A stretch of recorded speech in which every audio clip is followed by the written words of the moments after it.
Hello everyone, and cheers! It's been a little while since I've made a video, and I feel like I owe you guys a little bit of an update. You'll get a really big one here soon. In short, I do want to let you guys know, we're doing fantastic. To be completely honest, I want to go over some of the race season today. You know, a big reason why I've sort of taken a break from YouTube is because I've really wanted to sort of reprioritize myself without having anybody's opinion or without having to make videos or content about everything that I'm doing. And it's honestly been fantastic.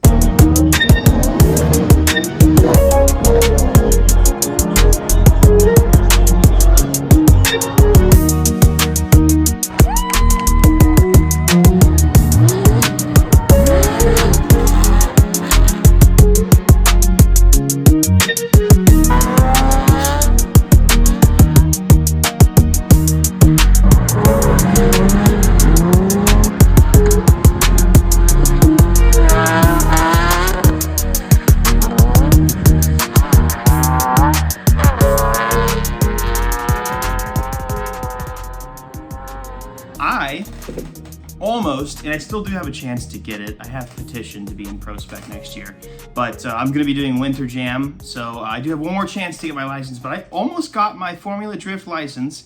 It's 12 points off, which is super close if you know the FD rulebook point system. 12 points off my very first season of competitive drifting in getting my Pro Spec license in a essentially like barely modified with some angle mods 370Z. I'm super excited to talk about this. Now, I will say just briefly, you know, guys, I know a lot of you guys miss me, and I know a lot of you guys miss the content, and I'm super thankful for that. But I will just go ahead and come out and say YouTube's just not a very good platform for creators at the moment, and it's been kind of slowly declining for people like me for the past couple years. And you can look at plenty of creators that have made videos as long as I have that'll say the same or similar things. There's obviously an elite few out there that are still doing it and still benefiting from the platform. But honestly, taking a break from this because, you know, YouTube's been like a I feel like YouTube's been like an emotionally traumatic girlfriend or something for me. Nothing but abuse my way. I'm trying to just do my best. Until YouTube changes some stuff, I'm gonna continue to just post every now and then. But the daily content, if you guys want any of that, it's gonna be mostly on Instagram. So I don't care if you guys have Instagram, but I'm just letting you guys know that's where I'm posting. But I felt like I owed you guys something, and I want to talk a lot about this past race season because a lot's happened since I've stopped filming. And you know, if you guys follow Instagram, you know I've been very busy. I've been so busy that I've even not had time to make all of the reels and all of the short form content that I've wanted to do. So it's been a really, really busy season for us, and I'm really grateful for that. Without further ado, I do want to say thank you to today's video sponsor, and that's Helix Sleep. A lot of you guys know that I've worked with them for a super long time.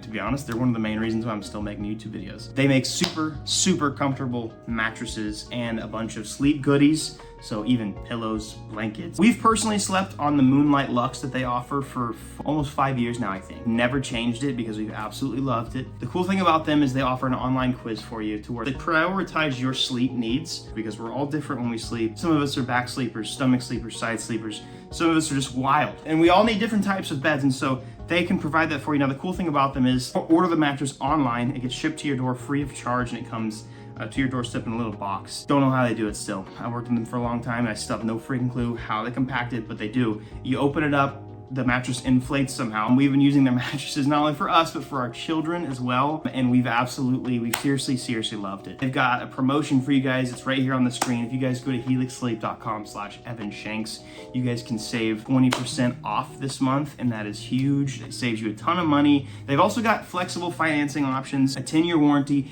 and a 100-night sleep trial to where if you don't like the mattress for whatever reason, you can send it back and you'll get refunded. But I don't think that's happened in the history of me working with them, and I know a lot of you guys have tried Helix and have absolutely loved them, so I thank you for your support in that as well. But thank you to Helix for sponsoring. Now we're gonna move on to this video and talk a little bit about the race season that I've had because it's been so wild. So round one. This is kind of when it all started, and this is I don't even know how I survived this whole ordeal, but I did, and I'm excited that I did. This was right around, also keep in mind, when we were selling the house. We were already in contract, and so I had very finite amount of time left in my shop to finish things, and I was hustling and bustling, but I also had a race season to hit. Round 1 was at the early point of August. Many of you have seen that I last year bought a pro car from Nate Hamilton that I've been building for a little over a year now, and it's currently at Wicked Motorsports getting finished. Because race cars take a really long time to finalize, and they're a lot harder and more complex than anybody thinks, that just wasn't able to get done before the season. Long story short, had a ton of wiring issues, and Wicked Motorsports was able to fix a lot of it, but it's still almost there. But the car's about to get dynoed, and I'm super excited about that. But I figured out about a week and a half, 2 weeks before, that this car was really genuinely not going to get done. And so what I had to do was take my overheating prone street car V6 370Z and use that for Pro-Am. I had already paid the entry for all of the rounds, and I was like, you know what? I'm not missing out on a season regardless. So I had a week and a half, realistically, to turn my complete street car with full interior into an FD-regulated rulebook following race car, which is not as easy as you would think, and you probably don't think it's easy. But there's a lot of stuff you got to do to make it work. In a super big pinch, my friend Kevin up here in Van Alstyne was able to cage the car in like 5 days. And then I had like 4 or 5 days to do fire suppression, to do a drive shaft loop. I had nitrous at the time, but I just wasn't able to install it all. I had to do a battery disconnect. There's a lot of stuff in the FD rulebook that you would not realize that you have to do to compete. And so kind of put in perspective for me what I really need to focus on for the next years and the years coming. I was able to do all of this. I was doing like 12, 15-hour days in the shop, and I was super excited that I got it finished. I painted the cage. I cut all the interior out to make it fit, so I have like 80% interior back in the car, and I'm super excited about that. I'm still, now that the season's over, going to continuously put more and more interior back in, but it's pretty dope to have a car with a full interior that's actually also qualified as a full-on race car. But I did tucked fire suppression, which was really cool. You don't see it anywhere. Tucked nitrous lines, which I ended up not using for the first 2 events regardless. For the third thing, we did tucked master battery switch cutoff, which was really awesome. So I did all that, and then I get to round 1, and my car and myself failed tech miserably because I missed a few lines of stuff in the FD rulebook. And so, dude, I was heartbroken. I brought my family to this. I had been working, sweating my butt off for literally no sleep at all. And these guys knew how much I had done to the car. There's a couple things I didn't adhere to the book. And so essentially I was able to borrow a racing suit from Dan Stuckey, which was hilarious, pinch together some stuff to make the car fit the rule book for this round. I was so sad because I was like, dude, I just did all this work. I came all this way. What's going on, God? What are you doing with me right now? This is not fair. This is so bad. I have like a video of me probably crying, trying to talk to the camera and like giving an update. But anyways, round 1 was wild. So we barely passed tech. Keep in mind, this car this whole time has had some crazy overheating issues. I've done everything I can except for swap the motor at this point. It's got a triple pass radiator. I've had so much seat time in this car. So I've literally done everything after every event. I've done another cooling mod. I've done an expanded oil pan. I've done a 40-row oil cooler. I've done a triple pass radiator and all this kind of stuff. And this was the event that kind of solidified that the car had some major issues. It was wild, right? My qualifying run, I wanted to go out there and show everybody what was up. And unfortunately, I did a little bit too much of a wall ride and took the wall with me. A clip that's been going around the internet is my car dragging around a K-rail, which was really funny. But in this first event, it was just in a parking lot, but they marked it really well. So it was a pretty cool first event. Super long track. My car hated it, and my car was literally overheating, fully pegged on the water scale and boiling after every single lap. And so I already off the rip was like, there's no way I can win this because my car physically can't do this. The biggest thing about round 1 for me was because my car was overheating, I wanted to keep my car's longevity. So I got, 1 practice lap. I literally got 1 practice lap. Everybody else was there practicing all the night before and all morning, 20, 30, 40 laps. I had 1 practice lap. So I didn't even, when I went and did my qualifying lap, I didn't even know the track. I ended up doing another qualifying run, qualified second. First battle was against a 1,200 horsepower car, and I was super nervous. Not nervous about it, but I was like, dude, this is it. I just did all this work, I'm about to get screwed. Chased first, and in my opinion, I laid down a heater of a run. I was on his door as much as I could, and my car actually cut out because it was overheating in my chase run on one of the final corners. That's how long this track was, and that's how bad my car was. And I was like, all right, this is it. Maybe this just isn't for me. This whole thing isn't for me. So it was my turn to lead, and I was like, you know what? Anything can happen. God's in control. We got this. If I'm supposed to drift, I'm going to drift. I'm going to have a good time. Let's send it. Lo and behold, dude behind me loses a wheel.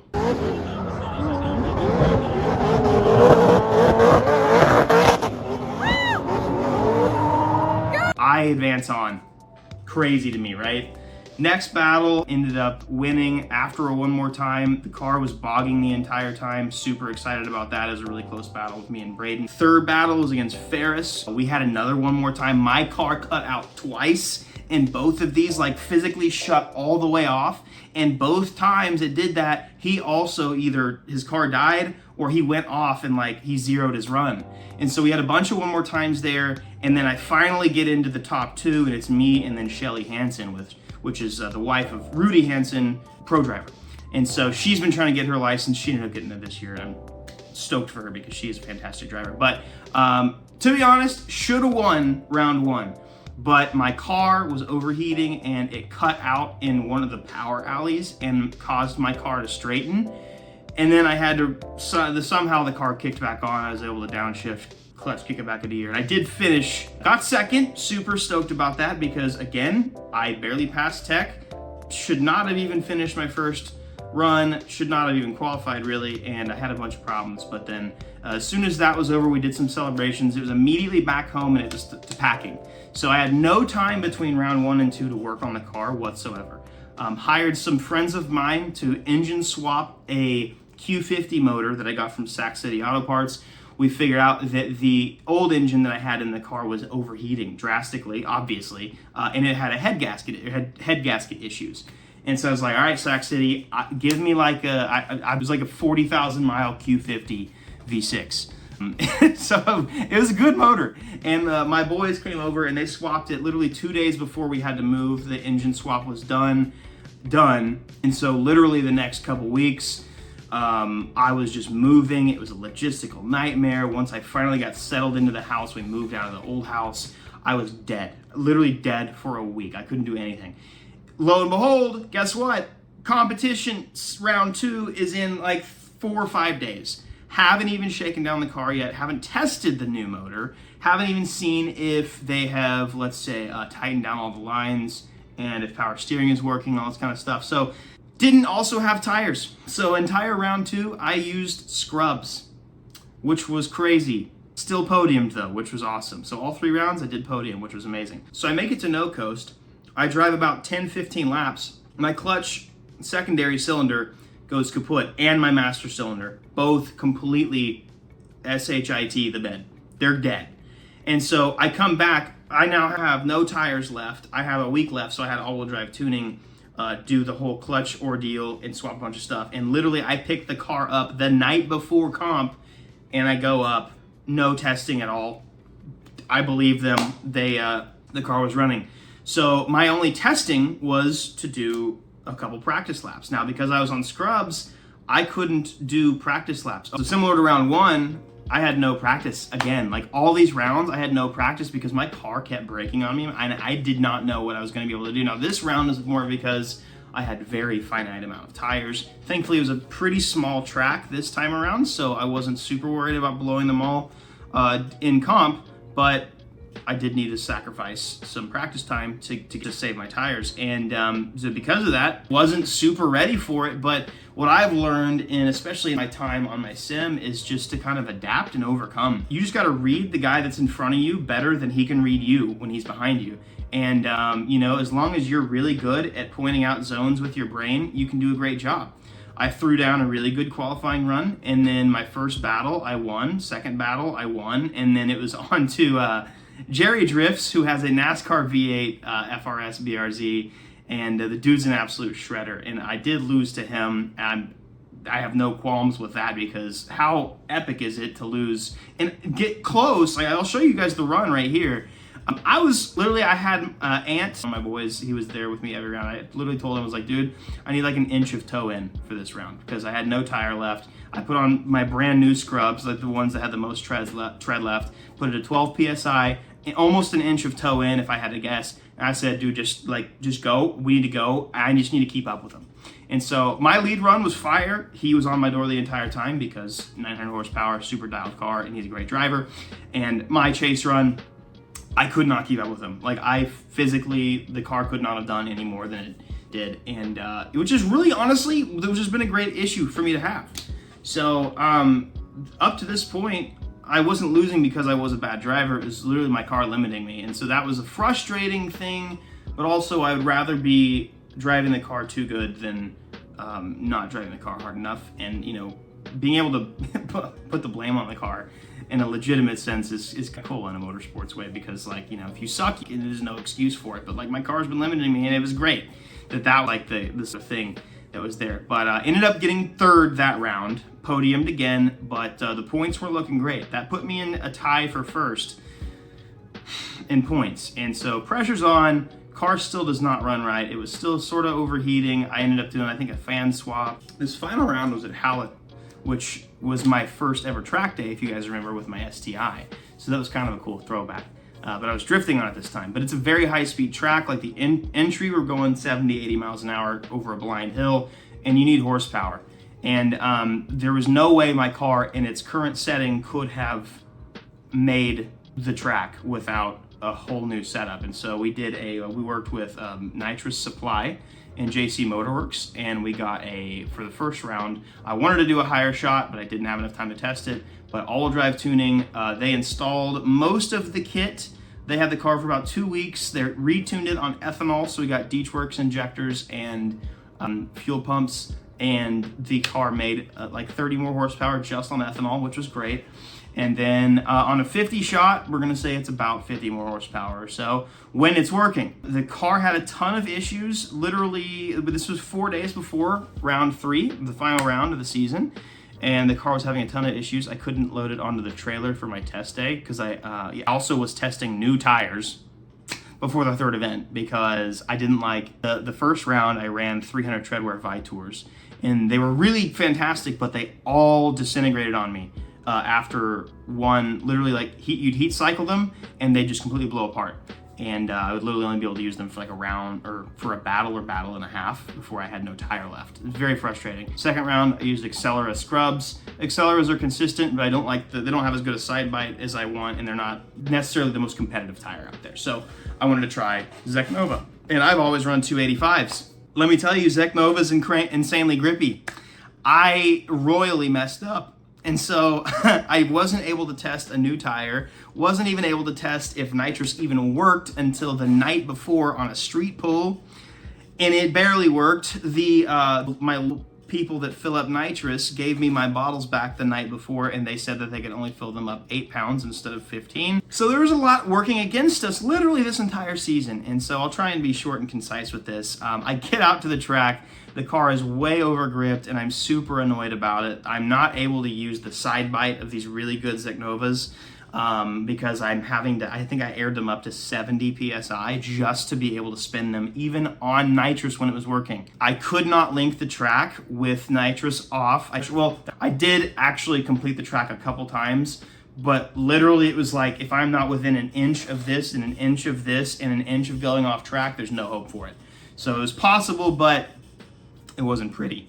And so I ended up, long story short, my nitrous bottles like weren't working or something. Like something was going on with my nitrous, and I was running out really quickly with whatever the hell they had filled up in my bottles. I don't think they had gotten 8 pounds in all 3 bottles, but Robert Thorne was there, and I was able to borrow his 10-pound bottles. So God bless you, Robert Thorne. Thank you for being such an amazing person and allowing me to use your nitrous. I used his nitrous in qualifying. The car messed up a ton. The car had no sense of control anymore because I was at 80 PSI on the tire, so I had no side bite. The car would go immediately straight to locked, and it was the hardest time I ever had controlling the car because there was no variables that were able to be left controlled, if that makes any sense. And I'll show you my front tires. Didn't even realize this until we got there. Until actually after practicing, I was wondering why I was understeering so much. A lot of things to be learned, for the record, for next season. I have learned a lot about how a racing program is supposed to work, and like how prepared you need to be. Like, I think what I've learned is with racing, you can have the skill, but if your program and your car are not top tier as well, you're not a competitive driver. And that's what's really tough about racing, and that's what's hard to make it a career, and that's what's hard to make it in general, is because you can be the best driver out there. That's why a lot of crackheads do dirt racing. Anyways, so I ended up getting third place again on this final run. I did lay down a heater. I beat the previous year, actually the guy who was a 3-time defending champion. Amazing guy, love this guy. But I was able to beat him in a battle. He made a few mistakes, thankfully, which kind of let me move on, but I was against Braden Lawns, 15-year-old, I think he's 15. Great driver, maybe he's 14, I don't know. Ended up making some contact with him, trying to close the gap because his car's like 600 horsepower, mine's 300 on a good day. So he gapped me a little bit, closed the gap, and then I got right on his door. He slowed down a bit more than I wanted, and I kind of had smacked him, and then couldn't carry the, and so that ended up kicking me out, booting me out. So in reality, the car was my only limiting factor this season, which really was the greatest feeling after all of this is done. To know that if I had a better car, if my program was more dialed, and I was more consistent with the things that I was doing before events and being ready for events, then I could have had this in the bag. I mean, I literally could have my license. And again, I'm still going to be competing in Winter Jam for my one last chance. We're going to see how that works. Hopefully I don't have to use this car. The idea is to use my LS car, but we'll see how that works. I've not even tested the car yet. But moral of the story is, I love driving.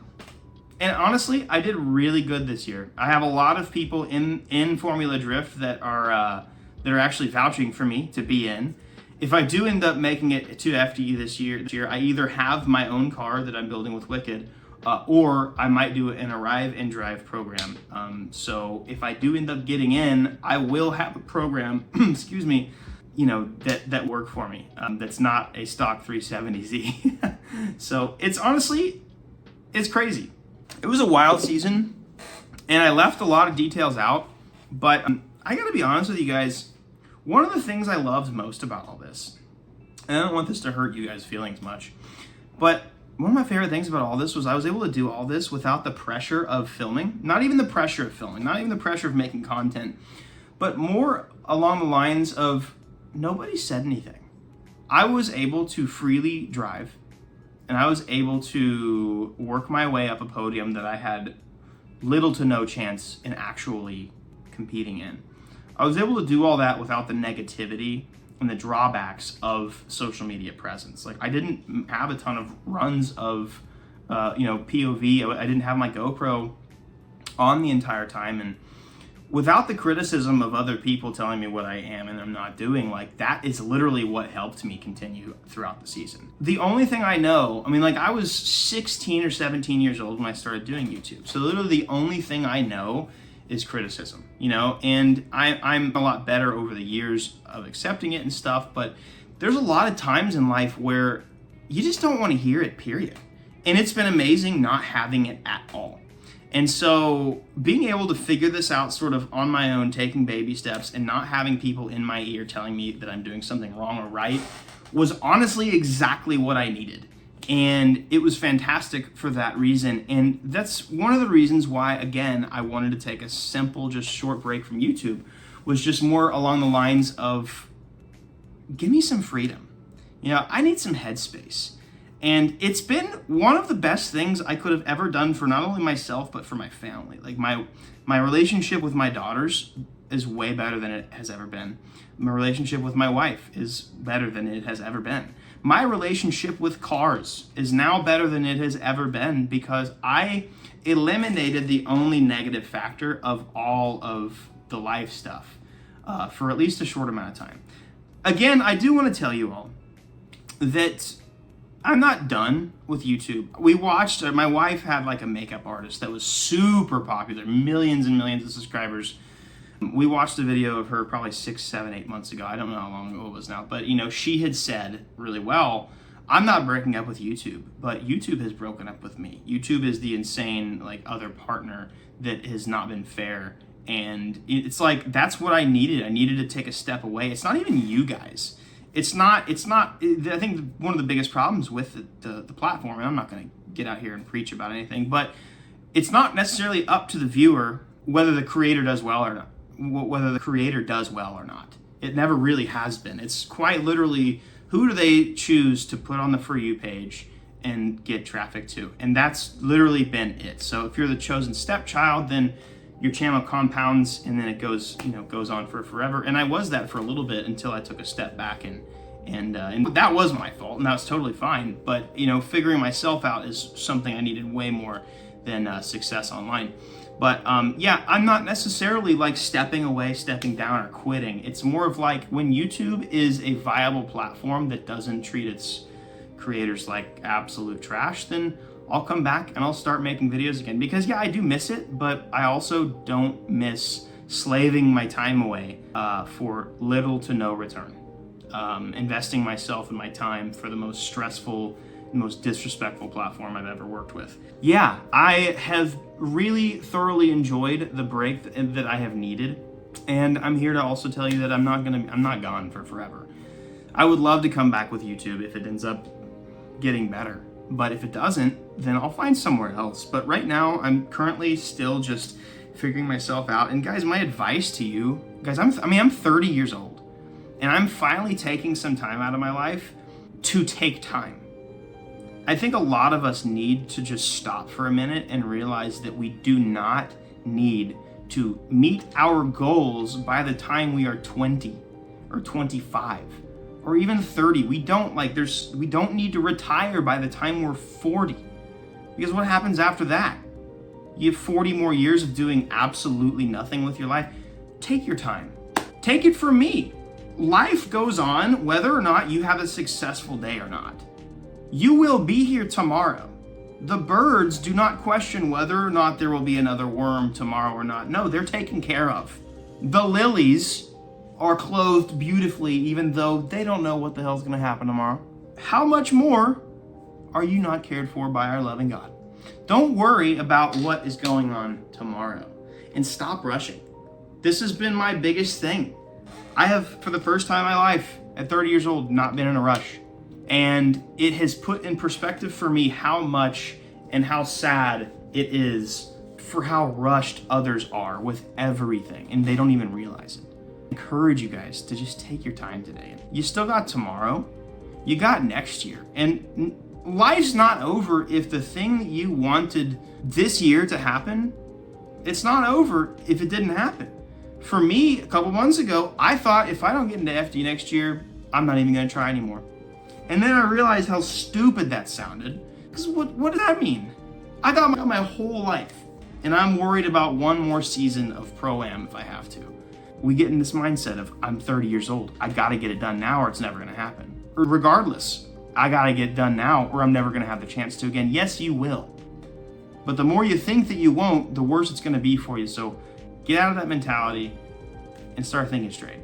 I love you all, and thank you so much for joining me. It's kind of nice to do like sort of a podcast, sort of a vlog, and just talk for a little bit. I'll see you guys around soon, and make sure you're still subscribed. I don't even know the things to say anymore, but make sure you're subscribed and the notifications are on just in case I do post anything. But yeah, make sure you go check out Helix Sleep, because they're our sole sponsor for YouTube at the moment, and we really appreciate them. So I love you all. I'll catch you guys next video. Peace.